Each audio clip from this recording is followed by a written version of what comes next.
Hi అండి, welcome back to minus recipes. ఈరోజు ఒక మంచి స్నాక్ చూద్దామండి. దీనికోసం కళాయి పెట్టుకోవాలి స్టవ్ మీద. ఇందులో 2 కప్పుల వరకు వాటర్ పోసుకోవాలి. తర్వాత రుచికి సరిపడా సాల్ట్, కొద్దిగా కారం, అలాగే కొంచెం పసుపు, కొద్దిగా 3 to 4 డ్రాప్స్ వరకు ఆయిల్ వేసుకోవాలండి. ఇలా ఆయిల్ వేసుకున్న తర్వాత ఈ వాటర్ అంతా కూడా మరగనివ్వాలి. చూడండి, ఈ విధంగా బాగా మరిగిన తర్వాత మనం దీనిలోకి 1 కప్పు బొంబాయి రవ్వ అండి, సూజీ రవ్వ. మనం ఉప్మా చేసుకుంటాం కదా, కేసరి అదే రవ్వ. 1 కప్పు రవ్వ వేసేసుకుని ఈ విధంగా ఉండలు లేకుండా బాగా కలిపేసుకోవాలి. ఇలా ఒక్కసారి కలుపుకున్న తర్వాత మూత పెట్టి ఒక 10 నిమిషాలు వదిలేయాలండి. అప్పుడు మనకి రవ్వ అనేది లోపల వరకు బాగా కుక్ అవుతుంది. చూడండి, ఇలాగా మనకి 10 నిమిషాల్లో చల్లారింది. ఇప్పుడు మనం దీన్ని ఒక్కసారి అంతా చేతితో బాగా కలిపేసుకోవాలి. తర్వాత దీనిలోకి ఉడకబెట్టిన బంగాళాదుంప అండి, ఆలూని ఈ విధంగా గ్రేటర్తో గ్రేట్ చేసేసుకోవాలి. తర్వాత మనం సాల్ట్, కారం అన్నీ కూడా ఇందులో వేసేసాం కాబట్టి ఓన్లీ మనం ఈ బంగాళాదుంప మిశ్రమాన్ని, రవ్వని బాగా చేతితో కలిపేసుకోవాలి. కొద్దిగా వాటర్ పోసుకుంటూ మనకి ముద్ద అయ్యేటట్టుగా బాగా కలుపుకోవాలండి. ఈ విధంగా అంతా కూడా బాగా కలిపేసుకుని మనం సేవ్ చేసుకుంటాం కదా జంతికలు, ఈ చిన్న చిన్న ప్లేట్ ఉండే దానిలో మనం కలిపి పెట్టుకున్న ఈ మిశ్రమాన్ని పెట్టేసుకోవాలండి. తర్వాత స్టవ్ మీద ఆయిల్ పెట్టుకోవాలి. ఆయిల్ పెట్టుకుని మనం జంతికల్లాగా వేసుకోవాలండి.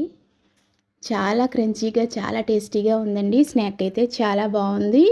ఒకసారి మీరు కూడా ట్రై చేసి మీకు ఎలా వచ్చిందో కామెంట్ చేయండి. ఇంకా మరెన్నో మంచి మంచి రెసిపీస్ మైనాస్ రెసిపీస్లో ఉన్నాయండి. ప్లీజ్ ఒక్కసారి విజిట్ చేసి మీకు నచ్చిన రెసిపీకి లైక్ చేయండి.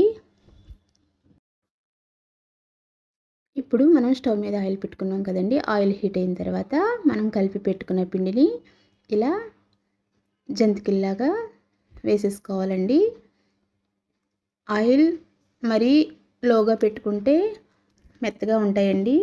లో టు మీడియం ఫ్లేమ్లో అడ్జస్ట్ చేసుకుంటూ దీన్ని బాగా క్రిస్పీగా వేయించుకోవాలి. చూడండి, ఈ విధంగా వేయించుకోవాలి. ఇలా వేగిన వీటిని తీసుకుని వేరొక బౌల్లో వేసేసుకుందామండి. ఇలాగే మొత్తం అంతా కూడా వేసేసుకోవాలి.